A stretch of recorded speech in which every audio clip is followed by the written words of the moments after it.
आपका स्वागत करते हैं नाट्य भारती के फॉल 2012 के 2 हास्य नाटकों के इस मंच पर। मेरा नाम गुनीत कौर है और मैं नाट्य भारती की एडवाइजरी कमेटी के सदस्य और कलाकार भी हूँ। आज के 2 नाटक जो हम प्रस्तुत करने जा रहे हैं वो दोनों ही काफ़ी हास्यप्रद हैं, इसलिए हमारा आपसे निवेदन है कि आप हंसने में ज़रा भी मत शर्माएं, खुद भी हंसें और अपने पड़ोसियों को भी हंसाएं। आज का पहला नाटक है त्रिकोण का चौथा कोण, जिसे निर्देशित किया है दिलीप परेख ने, और आज का दूसरा नाटक है सेव अ मैरिज ब्यूरो, जिसे लिखा और निर्देशित किया है निशा नारायण ने। दोनों नाटक तकरीबन 1 घंटे के हैं और इनके बीच में 15 मिनट का मध्यांतर होगा, जिसके दौरान आप लोगों का दिमाग खाने के अलावा बाहर स्नैक्स खाने का भी मौका। नाटक के दौरान आप अपने सेल फोन, कैमरा, फ्लैशलाइट और बच्चों को कृपया बंद रखें। इससे कलाकारों को और आपके बच्चों को थोड़ा आसानी होगा। लीजिए प्रस्तुत है त्रिकोण का चौथा कोण। स्वर्गीय पति जगदम्बा आपटे, मेरा मतलब है थी नाना, गलत ना समझिए, हमारे वो तो जीवित हैं। दरअसल हमारे बंगले का नाम बैकुंठ निवास है, इसलिए मैं उन्हें प्यार से बैकुंठवासी कहकर पुकारती हूँ।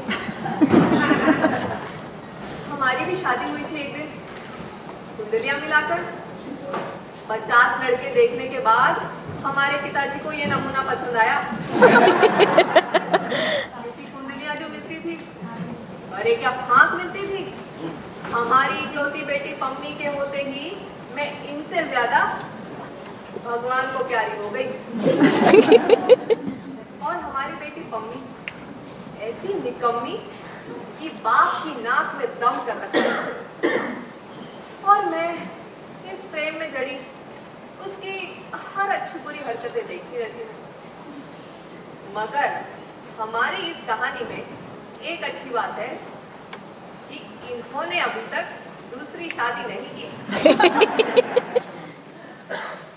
पर देखो ना, घर कितना गंदा कर रखा है। आने तो आज मैं बताती हूँ।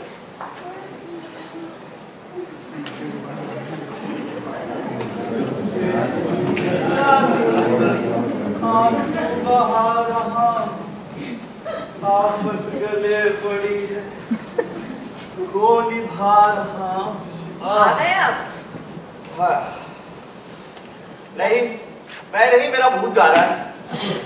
लगता है आज फिर तुम्हारा खटारा घर छोड़ आगे की ओर निकल गया। आज भी मैंने कहा मेरी स्वर्गीय धनसन, तुम अब हमारे साथ यहाँ नहीं रहती। अरे अब तो मेरा पीछा छोड़ो। अरे ये घर का क्या हाल बना रखा है? कुछ दिख रहा है या आंखें हड़ताल पर हैं? अरे तुम ही ना जरा जरा सी बातों का बतक्कड़ बना देती हो। वो भीखू छुट्टी पर गया है, बस इसीलिए कर तो रहा हूँ सफाई। हाँ साहब, चाय लेके आओ। अरे बेड़ा कर कोई भीखू का। अरे नहीं चाहिए चाय भी, तू अपने लिए बना ले। अच्छा अच्छा, तो ये आवाज क्या भीखू के गांव से आ रही है? क्यों नहीं आ सकती? जब तुम यमलोक से चिंगाड़ सकती हो। बेचारा तो इस धरती पर ही रहता है। चुप रहो जी। जब मैं थी तो सारा काम भाग भाग कर करते थे, और अब वो बाहर गाड़ियों की पॉपॉ और घर में तुम्हारी भौं। लगता है जल्दी मेरे कानों की तुम्हारे कानों की तो पहले से ही कॉपॉ हुई पड़ी है। इतनी बार कहा है घर से बाहर जाते वक्त बत्तियां बुझाकर न जाया करो। क्यों भाई? अरे बताओ ना। मुझे अंधेरे में डर लगता है। तुम्हें और अंधेरे से डर लगता है? ये भी अच्छी गई। भला किसी भूतनिया चुड़ैल को अंधेरे से डर लगा है क्या? ये तो वही बात है जैसे किसी कसाई को गंडासे से डर लगता। और ये जो बिजली का बिल है ना, मेरा ससुर नहीं भरता, समझी? देखो जी, मेरे पिताजी को बीच में ना घसीटो। इतनी सुंदर और सुशील बीवी सौंपी थी तुम्हें, और तुमने बिल्कुल कदर नहीं की। क्या कदर नहीं की? अरे क्या नहीं करता मैं तुम्हारे लिए? अरे क्या करते हो तुम मेरे लिए? रोज रोज तुम्हारी फोटो साफ करता हूँ। वो तो भीखू करता है। रोज फोटो पर नई माला चढ़ाता हूँ। वो भी तू करता है। अच्छा, और वो जो पिछले महीने फोटो का फ्रेम बदलवाया था उसका क्या? जब तक भीकू गया तब तक तो सब ठीक था। इस बार तुम गए, पता नहीं किस छमिया की तस्वीर उठा लाए। अरे कोई शर्म नाम की चीज है या यमलोक से जो? अजी सुनते हो?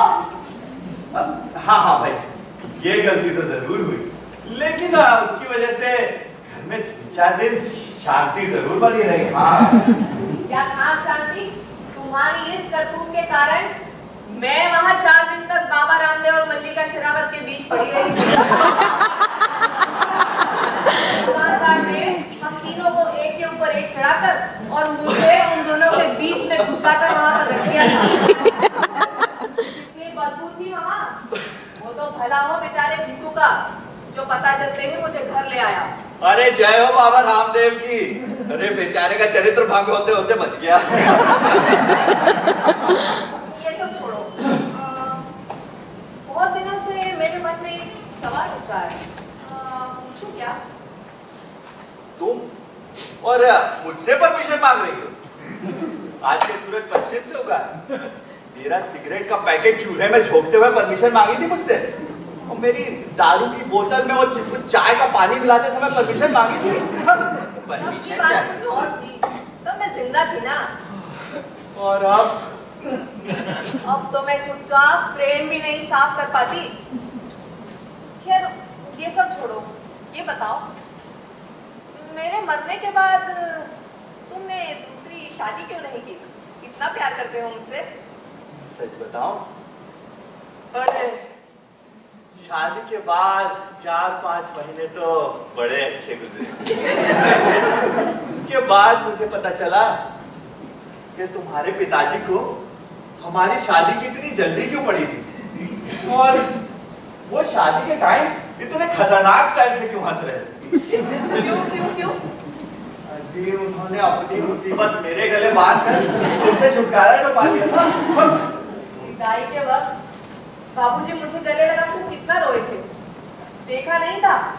हाँ हाँ, सब देखा था। उसके बाद उन्होंने मुझे भी गले लगाया, और पता है रोते रोते मेरे कानों में क्या कहा? क्या बोले? बोले, बेटा मेरा रोने का कोटा तो पूरा हो गया, मेरी बारी है। ये सब छोड़ो, दूसरी शादी क्यों हुई? सच सुनना चाहती हो? हाँ। अजी जब तक तुम थी, तुमने मुझे इतना नचाया, इतना नचाया, इतना नचाया कि भाई इसी डर से मैंने दूसरी शादी ही नहीं की भाई। अरे क्या नचाया? उल्टा तुम्हें झाड़ू करना, बर्तन करना, पोछा करना सिखाया। मैं तो चाय तक नहीं बनानी आती थी। अरे जब घर में इतने नौकर चाकर हो तो भला मुझे क्या पड़ी है चाय बनाने की? जो भी हो, ये सब सिखाकर तुम्हें स्वावलंबी बनाया। तुम्हें मेरा आभार मानने की बजाय, ये पुरुष जात ही ऐसी होती है। ये मत भूलो, तुम्हारे पिताजी भी एक पुरुष हैं, पर उनकी एक बात की तो मैं बहुत दाद देता हूँ। तुम्हारा नाम एकदम फर्स्ट क्लास रखा जी, जगदम्बा। लंबा चौड़ा, चौड़ी तो हो, लंबा सा खंबा। और मजे की बात तो ये कि तुम दावे के साथ कह सकती हो, मेरा नाम ही मेरी पहचान है। बंद करो ये नौटंकी। ये बताओ पम्मी कहाँ है? अजी होगी यहीं कहीं मटर गश्ती करते हुए।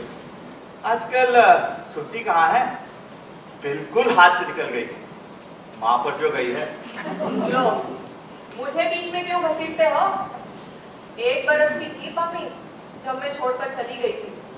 तुम्ही ने पाला पोसा है। अजी छोड़ो, बाप की नाक में कैसे दम करना है, 9 महीने तुम्हारे पेट में रहकर सब सीख गया।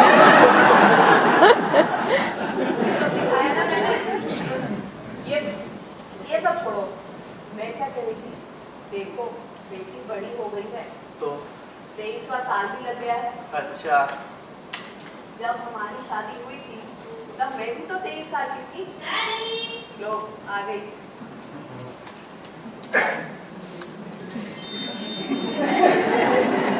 तो मम्मी मम्मी हाय डैड।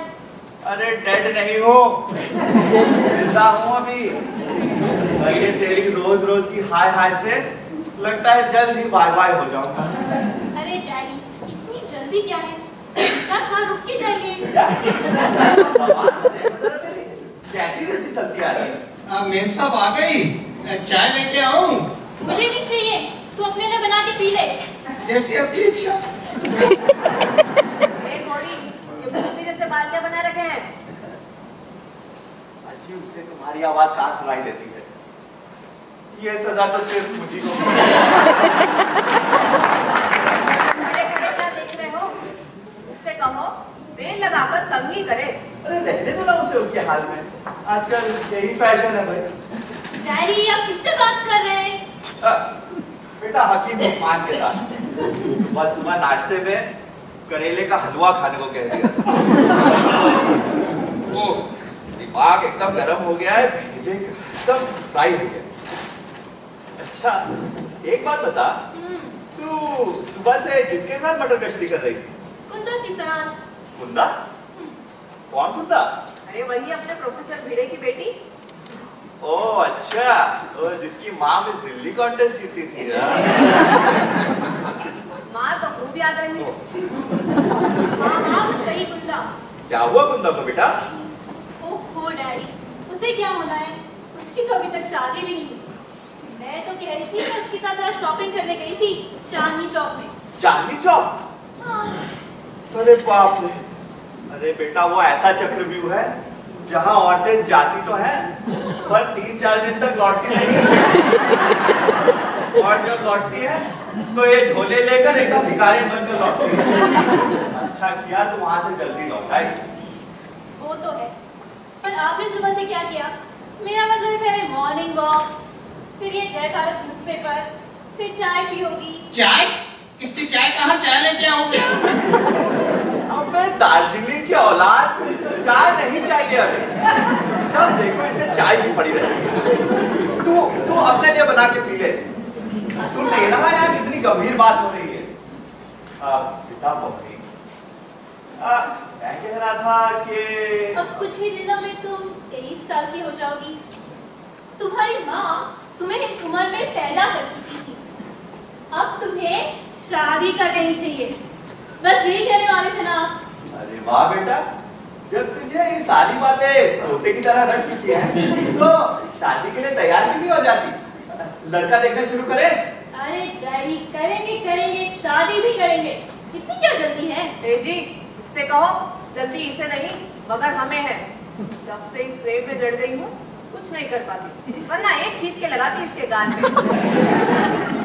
अगर आज माँ जिंदा होती तो कम से कम और 3-4 साल तक मुझसे शादी के लिए कभी ही नहीं किया। लगता है आप पर बोझ हो गई। अरे बेटा ये तू क्या कह रही है? ऐसी बात बिल्कुल नहीं।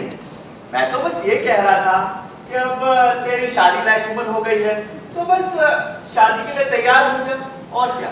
जी ये इतनी नरमी से नहीं मानने वाली, जरा सख्ती से कहो 3 महीने में शादी और उसके बाद 10 महीने में पालना मिलना चाहिए बस। मम्मी सुन लो मेरी बात, 3 महीने में शादी और 10 महीने में पालना मिलना चाहिए बस। क्या? अरे मेरा मतलब 3 महीने में शादी और उसके बाद 10 महीने में पालना मिलना चाहिए। अरे आप ये तो बताइए आपको शादी करके क्या मिलता है? एक रेशमा जैसी पत्नी और एक शूर्पणखा जैसी बेटी। तो मुझे भी तो रावण था। आप क्या मेरा हाल आप जैसा हो जाए, मतलब भस्मासुर जैसा पति और एक घटोत्कच जैसा बेटा? नहीं डैडी, मैंने सोच लिया है, मैं जो है ना शादी ही नहीं करूँगी। क्या हुआ? क्या शादी नहीं करूंगी? जी एक घर के दो इसके गाल पे, कैसे नहीं करेगी शादी? शादी नहीं करूंगी, शादी नहीं करूंगी। अरे इसकी तो माँ भी शादी करेगी। देर से क्या यहाँ पे सत्यनारायण की कथा करा रहा हूँ? सुन लो मेरी बात, शादी होगी और वो भी 3 महीने में होगी, बस कह दिया मैंने। तो डैडी मेरी बात तो सुनिए, मुझे भी बहुत कुछ करना है, मुझे बहुत कुछ देखना है। मुझे जो है ना पूरी दुनिया घूमनी है। मुझे लंदन देखना है, मुझे पेरिस देखना है, मुझे ये देखना है, मुझे वो देखना है। देखना है ना? हाँ। देखना है ना? यस। तो लड़का दे। ये नहीं 10-12 दे, लेकिन शादी के लिए तैयार हो जा बस। डैडी आप ये रोज रोज की किसी पीढ़ी बातें सुन के मेरा दिमाग खराब हो गया। मैं अंदर जा रही हूँ, मुझे आपसे बात नहीं करनी। बेटा सुनो तो सही। अरे कोई बात नहीं, शर्मा गई लगता है। शाबाश पतिदेव, इतने सालों में एक मर्दों वाली बात की। क्या? और ये मम्मी के पम्मी क्या आसमान से टपकी? अरे ये मम्मी पम्मी छोड़ो, जल्दी से बेटी की शादी करवाओ और फिर आराम से मेरे साथ प्रेम में लटक जाओ।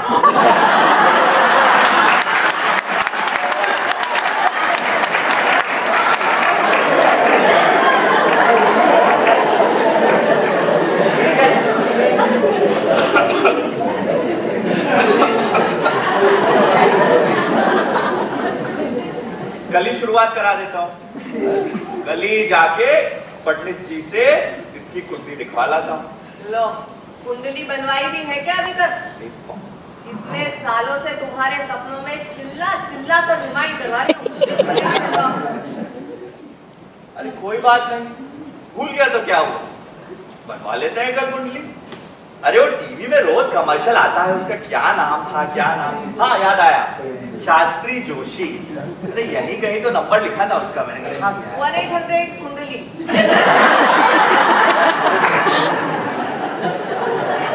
बड़ा याद रहता है। दिन भर फ्रेम में जड़ी टीवी देखने के सिवा कहाँ? चलो जी, क्या बताया? खिलाया जाए नंबर 1-800 KUNDALI।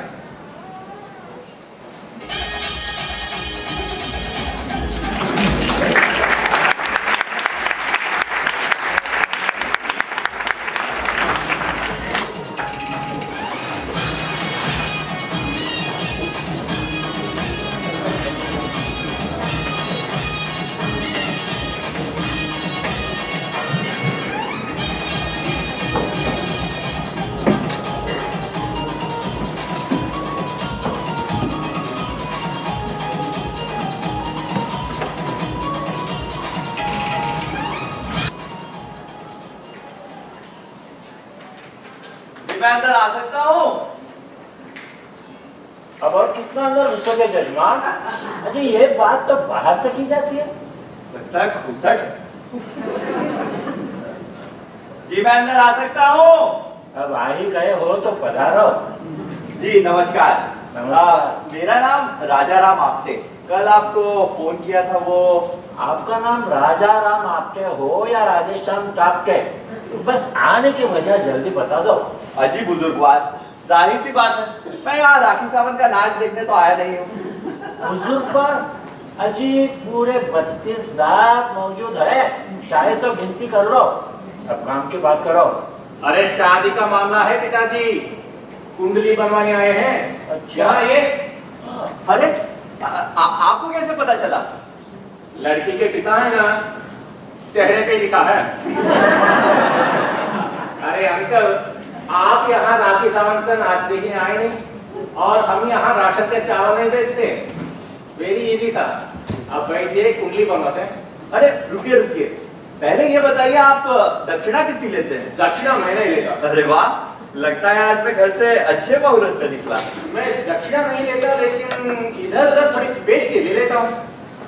अब रही दक्षिणा की बात, वो तो बॉस तय करते हैं। बॉस? पिताजी। हाँ बेटे। दक्षिणा। हाँ, कुंडली बनाने के हम 3101 रुपया लेते हैं। अरे भाई साहब, ये आप क्या बात कर रहे हैं? बाहर तो लोग 500 रुपए में ही कुंडली बना देते हैं। क्या कहा आपने भाई साहब? मैं आपका भाई साहब बन गया? अरे धंधे में रिश्तेदारी नहीं गाड़ते फिरते। अरे राजा राम जी, अगर आपको पैसों की इतनी फिक्र है ना, देना बैंक में सेविंग अकाउंट खोल लीजिए। ये शादीवादी के बाद भूल ही जाइए आप। रुकिए रुकिए रुकिए, देता हूँ मैं पूरे पैसे। आप एक फर्स्ट क्लास की कुंडली बनाइए। कुंडली तो मैं बना दूंगा, लेकिन मैं ब्रह्मदेव हूँ नहीं। आपके बेटी के भाग्य में जो होगा कंप्यूटर स्वामी खुद ही बताएंगे। बैठिए, बताइए कन्या का नाम क्या है? जी बुलावे का नाम बताओ या दिया हुआ? ये फेसबुक अकाउंट नहीं है। कुंडली के लिए दिया हुआ नाम चाहिए। अच्छा लिखिए, पद्मिनी आपके, डेट ऑफ बर्थ 16 दिसंबर 1979। टाइम ऑफ बर्थ, हाँ जन्म समय, जन्म समय, हाँ याद आया, लिखिए सुबह के 10:35। 10:35 AM। Place of birth, court number 12, Safdarjung hospital, नई दिल्ली 30। इस नंबर पर कुंडली को मेल करना है। जी पंडित जी, तो खाली दिल्ली का ही है ना? हाँ हाँ नई दिल्ली लिखिए।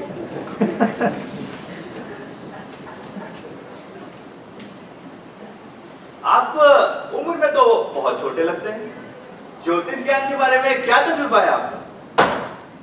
ये तो आपने मेरी इंसल्ट ही कर दी। अरे संत ज्ञानेश्वर भी तो बहुत छोटे थे जब उन्होंने वो क्या ज्ञानेश्वरी लिखी थी। उनसे तो किसी ने ये नहीं पूछा कि उनका तजुर्बा क्या है। फिर भी आपको डाउट है ना? पिताजी से पूछ लीजिए। पिताजी, हाँ बेटे। इनको मेरे तजुर्बे पर शक हो रहा है। तजुर्बा? आपके तसल्ली के लिए एक बात बता दो। अजी हमारे सुपुत्र ने पैदा होते ही अपना भविष्य हमें इशारों इशारों में बता दिया था। अरे बेटे, अच्छा हुआ याद आया, मैं जरा शुक्ला जी के घर कुंडली लेने जा रहा हूँ। ओके। और तू इनकी कुंडली बना दे। हाँ। और दक्षिणा जरूर लेना। हाँ। भूलना नहीं। हाँ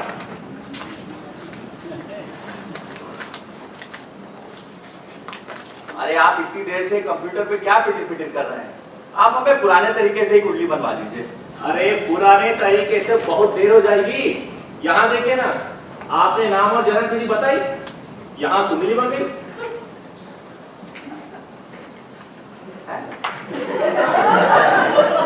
अरे इसको पढ़ेंगे कैसे? अरे एक प्रिंट ले लीजिए।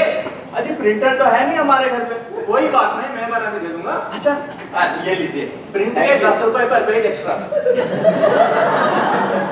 लाइए लाइए प्रिंट आउट, देता हूँ पैसे। हाँ दे पैसे।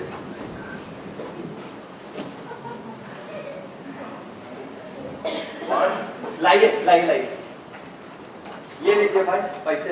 Thank you. ये क्या? ये गणेश जी के लिए ले लिया आपने जरूर। अरे आप शुभ शुभ होगा जाइए। अरे ये सब क्या लिखा है इसमें? इसे समझेंगे कैसे? आपको समझना है, 2000 रुपए एक्स्ट्रा। अच्छी लूट मचा रखी है आपने। अरे ज्योतिषी ज्ञान सस्ते में नहीं मिलता। शुरू करिए, देता हूँ पैसे। और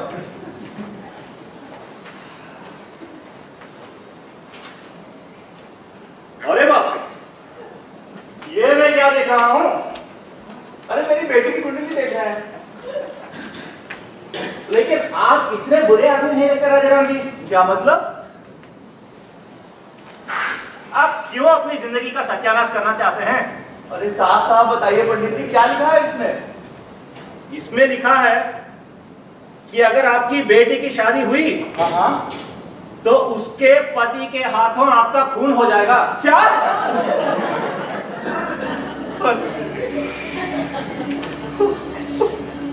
अरे पंडित जी, जरा ठीक से देखकर बताइए क्या लिखा है।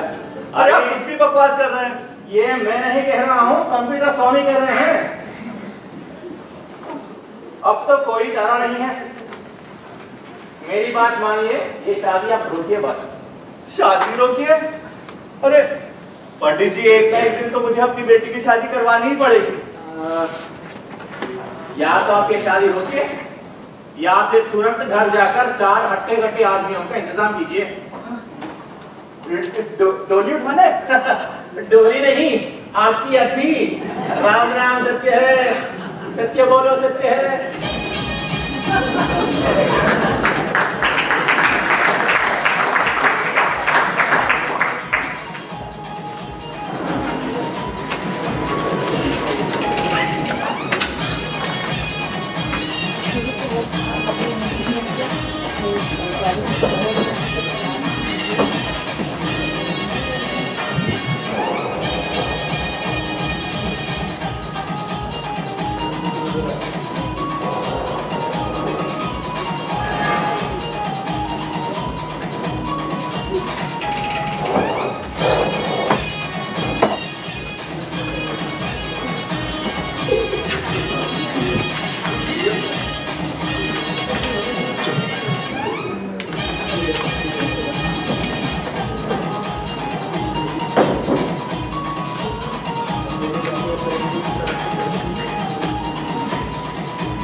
कैसी है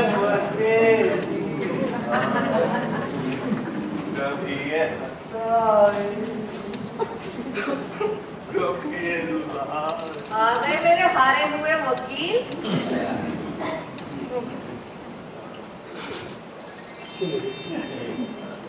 मुंह लटका कर तो ऐसे बैठ गए जिससे कोई मुकदमा हार कर आए हो।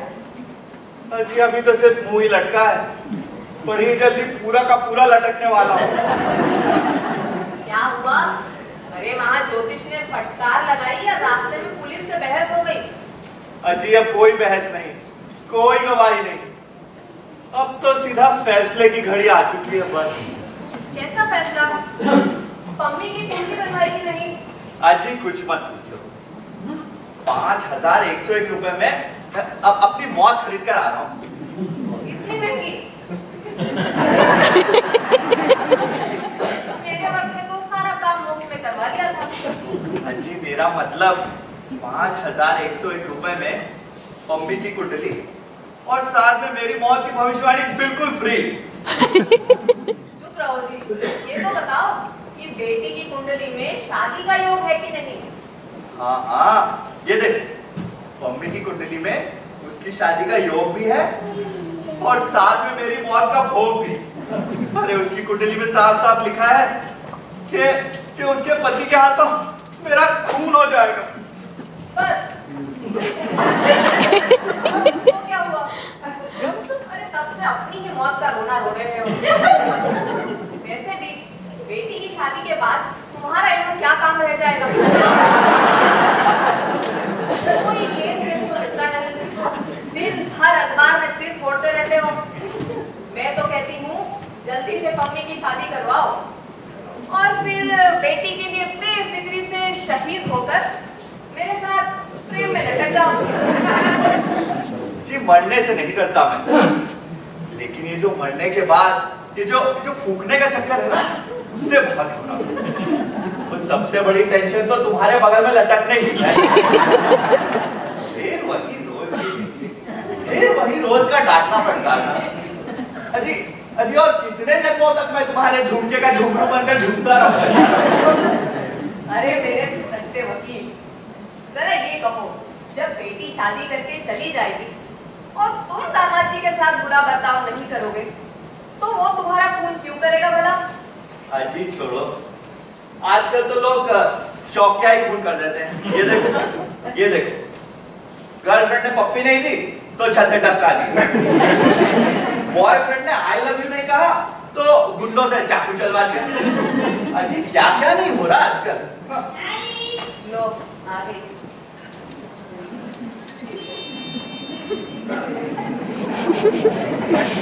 डैडी, मैं आ गई।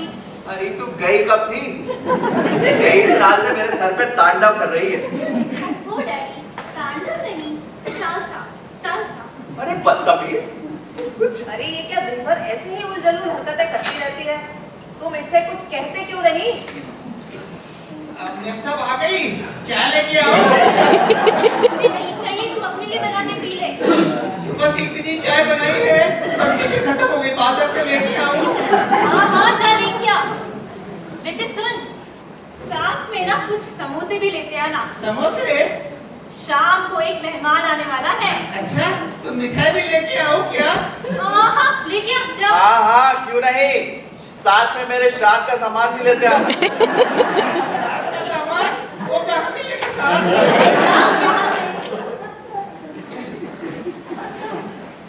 बेटा मम्मी, आज ये कौन सा मेहमान आने वाला है जो चाय के साथ समोसे भी खाएगा? डैडी, आप कह रहे थे ना कि मेरी शादी की उम्र हो गई है, तो बस समझिए मैंने जो है ना आपका कष्ट दूर कर दिया। क्या मतलब? डैडी, वो क्या है ना, वो मैंने ना लड़का ढूंढ लिया है और आलबाव से मिलने आने वाला है। क्या? अरे ये तूने कष्ट दूर किया या और बढ़ा दिया है? अरे जगदम्बे, अब तो फ्रेम बनवा ही लो भाई। पहले इससे ये तो पूछो दामाद कौन है, करता क्या है, रहता कहाँ है, वगैरह वगैरह। बेटा मम्मी, ये लड़का रहता कहाँ है? अपने घर में। मजाक छोड़, अपने घर में नहीं तो क्या पड़ोसी के घर में रहे? मैं पूछ रहा था किस शहर में रहता है? ओहो डैडी, इसी शहर में रहता है, पास ही में रहता है। अच्छा, घर में कौन कौन है? मेरा मतलब भाई बहन वगैरह? कोई नहीं, बस वो उसके फादर, मेरा मतलब है मेरे होने वाले ससुर। अरे ये तो अच्छी बात है ना, इकलौता बेटा है। मगर ये तो पूछो करता क्या है? बेटा वो करता क्या है लड़का? वैसे तो वो अभी पढ़ रहा है, अच्छा। दिल्ली यूनिवर्सिटी में ना मास्टर्स कर रहा है और साथ में उसका पार्ट टाइम बिजनेस भी है। कैसा बिजनेस? डैडी, वो आर्मी पुलिस की वाइट कलर बंदूकें होती है ना।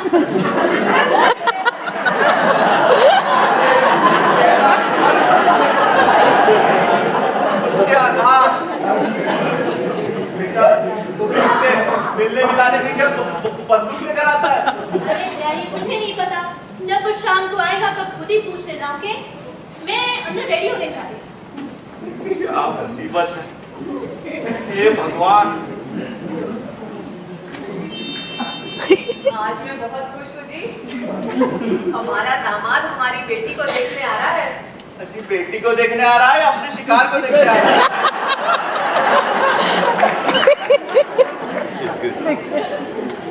एक बात बताओ, तुम आज इतना खुश क्यों नजर आ रही हो? मुझे ना अपना जमाना याद आ गया, जब तुम मुझे देखने आए थे। कितने नर्वस थे जी तुम, बार बार बाथरूम जाते थे। एक बार तो बाथरूम में फिसल भी गए। माँ ने पूछा था, दामाद जी ये कैसी आवाज, सब ठीक तो है ना? तो मैंने कहा जी सब ठीक है, जरा पतलून जमीन पर गिर गई। और माँ ने दोबारा हैरान होकर पूछा था, तो फिर मैंने क्या कहा, अजी पतलून में मेरी टांगे भी तो थी। तुम्हें देखते ही मैं समझ गई थी कि तुम्हें मेरी बड़ी जरूरत है, और मैंने झट से हाँ कर दी थी। और मैंने भी तुम्हारी माँ का चेहरा देखकर बिना कुछ सोचे समझे ओखली में से डाल दिया। अच्छा किया ना, मूंछों की चोट खा खा कर तुम्हारा सिर कितना मजबूत हो गया है। ये अच्छा किया मम्मी ने समोसे मंगवा लिए, वरना इसे तो कुछ भी बनाना नहीं आता। जबान जरूर चला लेती है माँ की तरह। लोग कोई आया है। चलो जी, तुम रखो, मैं देख रहा हूँ। अरे मिस्टर आते आप? पंडित जी आप यहाँ क्या कर रहे हैं? लगता है मैं गलत पते पर आ गया, आई एम सॉरी। अरे अरे रुकिए रुकिए पंडित जी, अब आप आ ही गए हैं तो थोड़ा रुकिए जाइए। हमारा होने वाला दामाद आने वाला है आज, जरा उसका भविष्य भी देखते जाइएगा। आइए आइए, ठीक है आइए। रुकिए रुकिए, अब ये होम विजिट हो जाएगी, उसका एक्स्ट्रा चार्ज लगेगा। Extra charge? हाँ। वो कितना? 2101। अरे आइए देता हूँ एक्स्ट्रा चार्ज। वैसे आपका दामाद कब आने वाला है? अजी आता होगा, आप बैठिए तो सही। आइए आइए बैठिए। अरे तुम कब आए? बेटा मम्मी है, ये वही पंडित जी हैं जिन्होंने तुम्हारी कुंडली बनाई है। अच्छा। मम्मी तुम यहाँ? हाँ मैं तो यही रहती हूँ। ये मेरे डैडी हैं। ये तेरा बाप है? क्या? तुम्हारे पिता हैं? हाँ। ये क्या हो रहा है? तू इसे जानती है? हाँ डैडी, इसी से तो मैं शादी करने वाली हूँ। क्या? ये मेरा होने वाला दामाद है? हाँ बताइए ना, कैसा है? अरे लोभी है, मक्कार, नालायक, तेरे पिताजी को फंसाकर लूट रहा है। हे भगवान, ये तूने क्या किया? ये मेरा होने वाला दामाद है। ये तो मुझे मारने के लिए भी मुझी से पैसे लेगा। डैडी आप क्या कह रहे हैं? अरे बेटा, तेरी कुंडली में साफ साफ लिखा है कि तेरे पति के हाथों मेरा खून हो जाएगा। क्या? क्या ये सच है फ्रेंड? ये बात तो सच है। अरे मुझे ये नहीं समझ में आता कि सारी दुनिया में तुझे एक यही प्राणी मिला था प्रेम करने के लिए। डैडी, डैडी, क्या? मेरी दुनिया ना इसी से शुरू होती है और इसी पे खत्म हो जाती है। और मेरी भी। मेरी भी। डैडी, अबे दूसरे के बाप को अपना बाप बोलते हो, शर्म नहीं आती? मिस्टर आपने बोल, शादी नहीं अभी हुई तेरी। एक बात बताओ, तुम एक दूसरे को कितने सालों से जानते हो? 3-4 साल से। अच्छा, इससे मिलने के लिए भी इसी से गाड़ी का भाड़ा लेते हो? अरे क्या बात करते हैं जी, मेरा खर्चा तो ग्राहकों से ही मिल जाता है। वैसे शहर में बहुत से उल्लू पड़े हैं। क्या बोला? ए जी, इस खूनी के हाथों मुझे अपनी बेटी नहीं सौंपनी। बाहर निकालो इसे घर से। तुझ जैसे खूनी के हाथों मैं अपनी बेटी का हाथ बिल्कुल नहीं सौंपूंगा। अरे कुछ नया डायलॉग कहोगे? तुझ जैसे खूनी, मक्कार, लुच्चे, लफंगे के हाथों मैं अपनी बेटी का हाथ बिल्कुल नहीं दूंगा। निकल, डैडी, निकल, अरे, निकल, डैडी, डैडी क्या कर रहे निकल। हैं? डैडी, आप क्या? ऐसा क्यों कर रहे हैं? मेरे 2000 रुपए। देखा बेटा, देखा? ओ डैडी, ऐसा क्या पाप किया इसने? बेटा ये आदमी नहीं, जोंक है, जोंक, लीक। एक बार जिसके शरीर पे चिपक गया तो उसका पूरा खून चूस लेता है। ये एक नंबर का ढोंगी है, मक्कार है। ये दूसरों की मुसीबत का गैर फायदा उठाता है। ये हाँ मैं ही हूँ। ये शादी बिल्कुल नहीं हो सकती। पर क्यों? मैं मरने से नहीं डरता, लेकिन मैं इस आदमी के हाथों बिल्कुल नहीं मरना चाहता। इसके हाथों मरना जैसे जैसे चींटी के हाथों हाथी का मरना, जैसे किसी चूहे के हाथों शेर का मरना, जैसे किसी सिपाही के हाथों वजीर का मरना। मैं इसके हाथों बिल्कुल नहीं मरूंगा, कह दिया मैंने, बस। पर क्यों? क्या? मैं क्यों नहीं मरूंगा ये पूछ रही है बेशरम? नहीं डैडी, मैं तो पूछ रही थी कि हमारी शादी क्यों नहीं हो सकती? मेरी अनुमति नहीं है, बस। देखिए हम आपस में झगड़ा नहीं करेंगे, एक सेकंड ओपिनियन ले लेते हैं। Great idea. मुझसे क्या होगा? अरे शायद कोई उपाय मिल जाए। अच्छा, किसका लेना है सेकंड ओपिनियन? वही हमारे पिताजी मिस्टर जोशी, ओरिजिनल ज्योतिषी। तो तुम कौन हो? और मैं लेटेस्ट ज्योतिषी, वर्जन 2.0। अबे और 2.0 क्या ला है? फटाफट अपने पिताजी को यहाँ बुलाओ उनको, ले लें सेकंड ओपिनियन। बुलाऊंगा, लेकिन हमारा कोई पैकेज डील नहीं है, by one get one free. उसका अलग चार्ज होगा। हाँ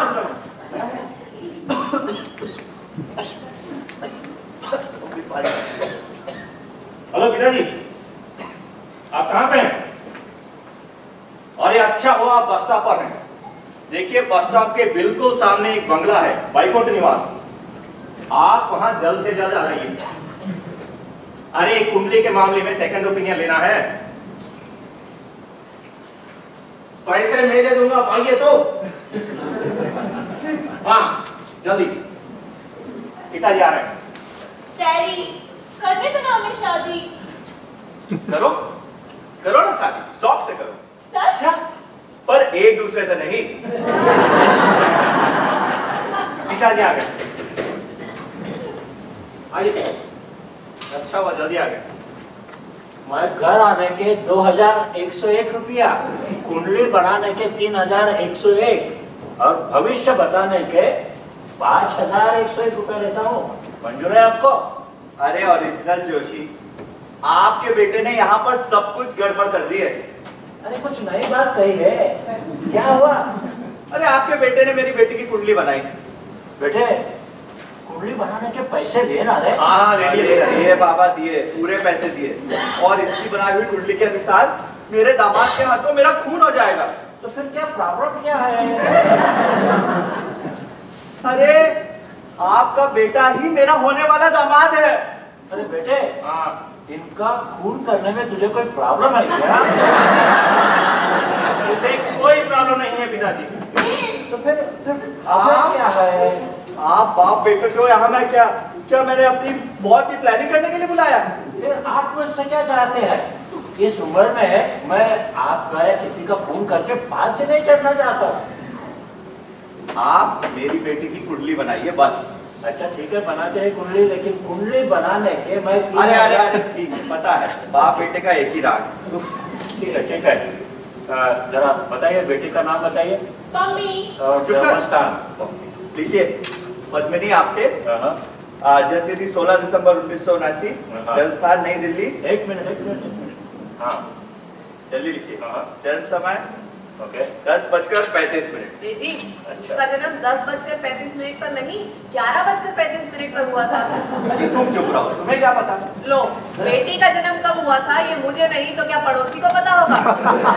इसका जन्म 11:35 पर मतलब 11:35 पर ही हुआ था। अच्छा पंडित जी, नया जन्म समय लिखिए। हाँ। सुबह के 11:35। अरे आपने तो मुझे 10:35 AM कहा था। अजी वो पुराना हुआ, ये नया जन्म समय।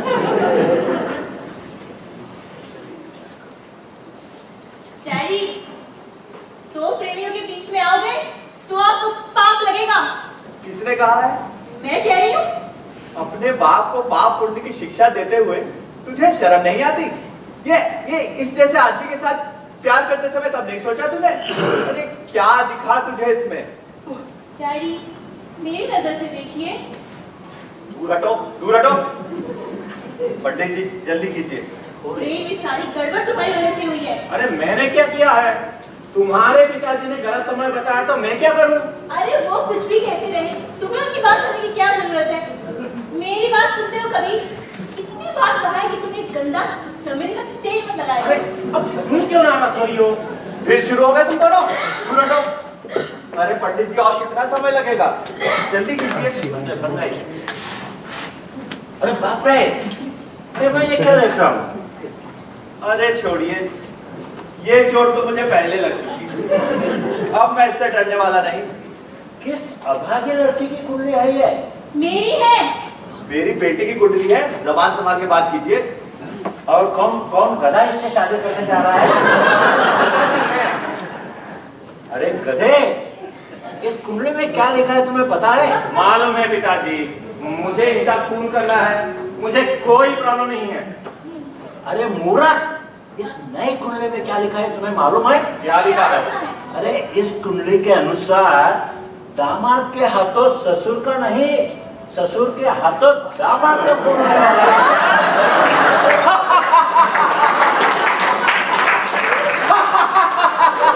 ये मुझे बिल्कुल मंजूर है।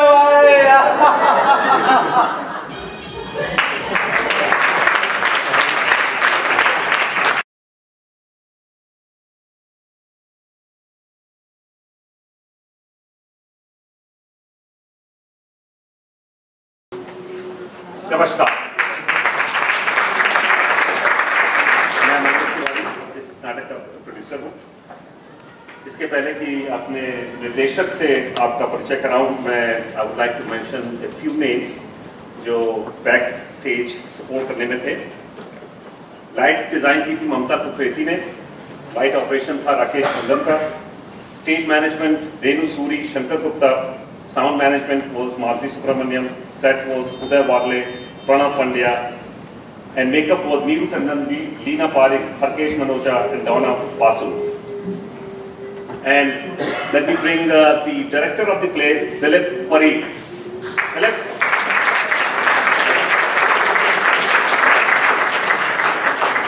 Thank you all for coming.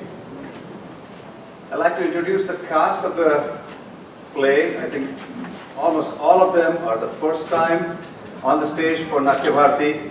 And they have done a fantastic job. I hope you liked it. So, thank you. So let me introduce the cast. Senior Jyotishi, Govind Modi.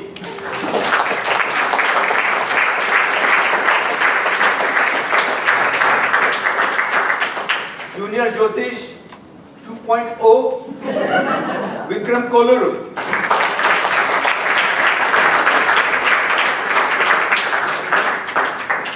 Pammi या तो पद्मिनी और पम्मी प्रिया वास्तिकर.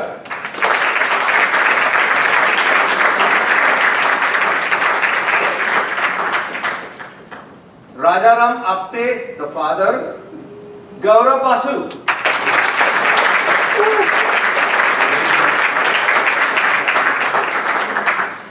And Jagadamba, Sonia Arya.